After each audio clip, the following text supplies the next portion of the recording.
আসসালামু আলাইকুম। সংবাদে আপনাদের সবাইকে স্বাগত জানাচ্ছি। আমি ফিরোজ তোহা। শুরুতেই আরবে কেবলস সংবাদ শিরোনাম।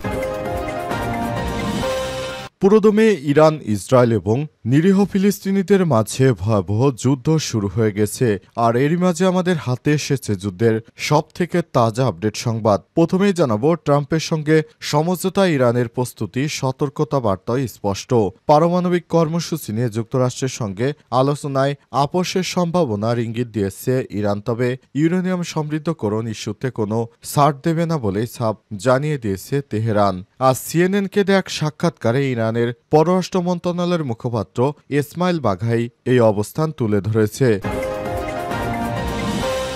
এরপর জানাবো, নতুন অস্ত্রে শানফের প্রতিদ্বন্দ্বিতায় ভারত পাকিস্তান। পাক ভারত যুদ্ধবিরতি চলছে, তবে থেমে নেই উত্তেজনা। ভারতের জম্মু থেকে পাকিস্তানের পাঞ্জাব, দুই দেশের আকাশেই এখন টানটান নজরদারি চলছে। এদিকে ভারতের এনডিটিভির প্রতিবেদন, বাংলাদেশের লালমনিরহাটে বিমানবন্দর চালু নিয়ে চিন্তায় ভারত। বাংলাদেশের লালমনিরহাটে দ্বিতীয় বিশ্বযুদ্ধের সময়কার পরিত্যক্ত বিমানবন্দর পুনরায় চালু করার পরিকল্পনা ভারতের কপালে ভাঁজ ফেলেছে। দেশটির এনডিটিভির এক প্রতিবেদনে দাবি করা হয়েছে, বাংলাদেশ যদি এই বিমানবন্দর চীনের সহযোগিতায় চালু করে, তাহলে পাল্টা ব্যবস্থা হিসেবে ত্রিপুরার কৈলাস শহর বিমানঘাঁটি পুনরায় সচল করবে ভারত। জানাবো, কেএনএফের ইউনিফর্ম সন্দেহে আরও 11,000 পোশাক জব্দ।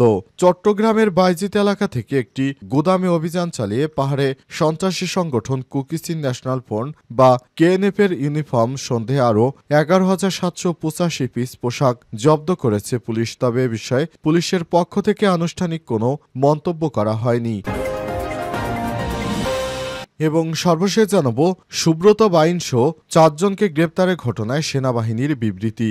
বাংলাদেশ সেনাবাহিনীর অভিযানে শীর্ষ সন্ত্রাসী সুব্রত বাইন ও মোল্লা মাসুদ সহ গ্রেপ্তার 4 জনের বিষয়ে বিবৃতি দিয়েছে বাংলাদেশ সেনাবাহিনী। আজ সেনাবাহিনীর ফেসবুক পেজে এক পোস্টে এই বিবৃতি দেওয়া হয়। প্রিয় দর্শক, এতক্ষণ শুনছিলেন সংবাদ শিরোনাম, এবারে বিস্তারিত। তবে তার আগে বন্ধুরা, অনুরোধ থাকবে এই সংবাদটিতে একটি লাইক দিন।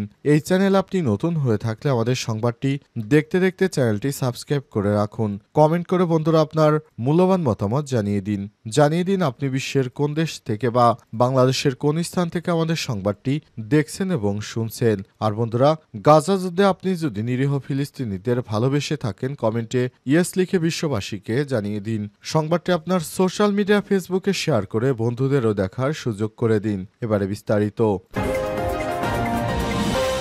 ট্রাম্পের সঙ্গে সমঝোতায় ইরানের প্রস্তুতি, সতর্ক বার্তা স্পষ্ট।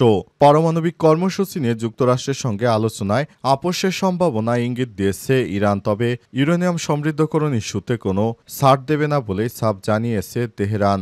আজ সিএনএনকে দেয়া এক সাক্ষাৎকারে ইরানের পররাষ্ট্র মন্ত্রণালয়ের মুখপাত্র ইসমাইল বাঘাই এই অবস্থান তুলে ধরেন।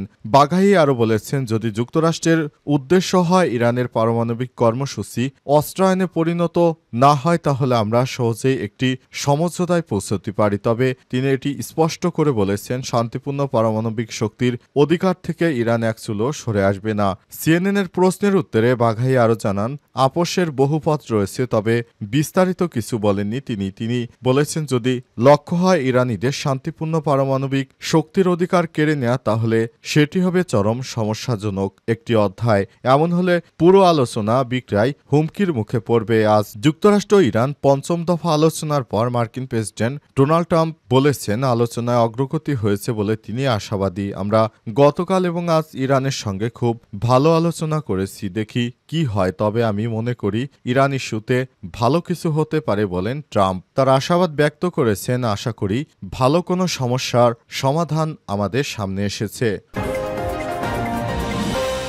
নতুন অস্ত্রে শানফের প্রতিদ্বন্দ্বিতায় ভারত পাকিস্তান। ভারত পাকিস্তান যুদ্ধবিরতি চলছে, তবে থেমে নেই উত্তেজনা। ভারতের জম্মু থেকে পাকিস্তানের পাঞ্জাব, দুই দেশের আকাশে এখন টানটান নজরদারি। এর আগে 8 মে রাত 8টার পরই জম্মুর আকাশে উড়ে যায় লাল রঙের ফ্লেয়ার। পাকিস্তান থেকে আসা ড্রোন লক্ষ্য করে গুলি চালায় ভারতের আকাশ প্রতিরক্ষা ব্যবস্থা। এর মধ্য দিয়ে শুরু হয় দুই পরমাণু শক্তিধর প্রতিবেশীদের মধ্যে এক নতুন যুদ্ধের, ড্রোন যুদ্ধের। বিশেষজ্ঞ এবং নিরাপত্তা বিশ্লেষকদের মতে এবারই প্রথমবারের মতো ভারত ও পাকিস্তান থেকে একে অপরের বিরুদ্ধে ব্যাপকভাবে ড্রোন ব্যবহার করেছে। টানা 4 দিনের সংঘর্ষে শেষ হয় যুক্তরাষ্ট্রের মধ্যস্থতায় একটি যুদ্ধবিরতিতে। তবে সংঘর্ষ থামলেও শুরু হয়েছে নতুন প্রতিযোগিতা, ড্রোন প্রযুক্তিকে কেন্দ্র করে সামরিক আধিপত্য বিস্তারের প্রতিযোগিতা। যুদ্ধবিরতির আড়ালে চলছে রাজনৈতিক হিসাব নিকাশ।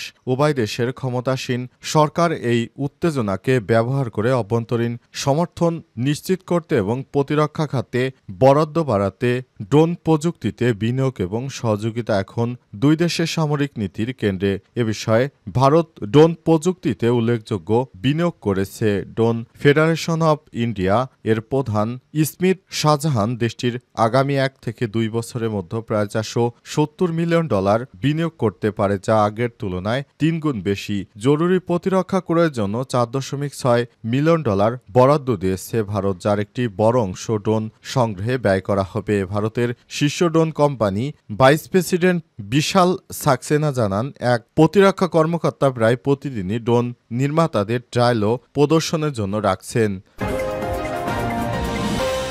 এনডিটিভির প্রতিবেদন, বাংলাদেশের লালমনিরহাটে বিমানবন্দর চালু নিয়ে চিন্তায় ভারত। বাংলাদেশের লালমনিরহাটে দ্বিতীয় বিশ্বযুদ্ধের সময়কার পরিত্যক্ত বিমানবন্দর পুনরায় চালু করার পরিকল্পনা ভারতের কপালে ভাঁজ ফেলেছে। দেশটির জাতীয় গণমাধ্যম এনডিটিভির এক প্রতিবেদনে দাবি করা হয়েছে, বাংলাদেশ যদি এই বিমানবন্দর চীনের সহযোগিতায় চালু করে তাহলে পাল্টা ব্যবস্থা হিসেবে ত্রিপুরার কৈলাস শহরে বিমান ঘাঁটি পুনরায় সচল করবে ভারত। আজ ভারতীয় সংবাদ মাধ্যম এনডিটিভির বিশেষ প্রতিনিধি রত্নদীপ চৌধুরী প্রকাশিত এক প্রতিবেদন থেকে এই তথ্য জানা গেছে। প্রতিবেদন অনুযায়ী চীনের সম্ভাব্য সহযোগিতায় লালমনিরহাট বিমানবন্দর চালুর খবরে ভারতের প্রশাসনে সতর্কতা সৃষ্টি হয়েছে, কারণ ভারত মনে করছে এই বিমানবন্দরটিতে চীনের সামরিক অবকাঠামো গড়ে উঠতে পারে, যা ভারতের চিকেন নেকের খুবই কাছে অবস্থিত। এই অঞ্চলে ভারতের মূল ভূখণ্ডকে উত্তর পূর্বাঞ্চলে 7 সিস্টার্স রাজ্যের সঙ্গে সংযুক্ত করে, যার কৌশলগত গুরুত্ব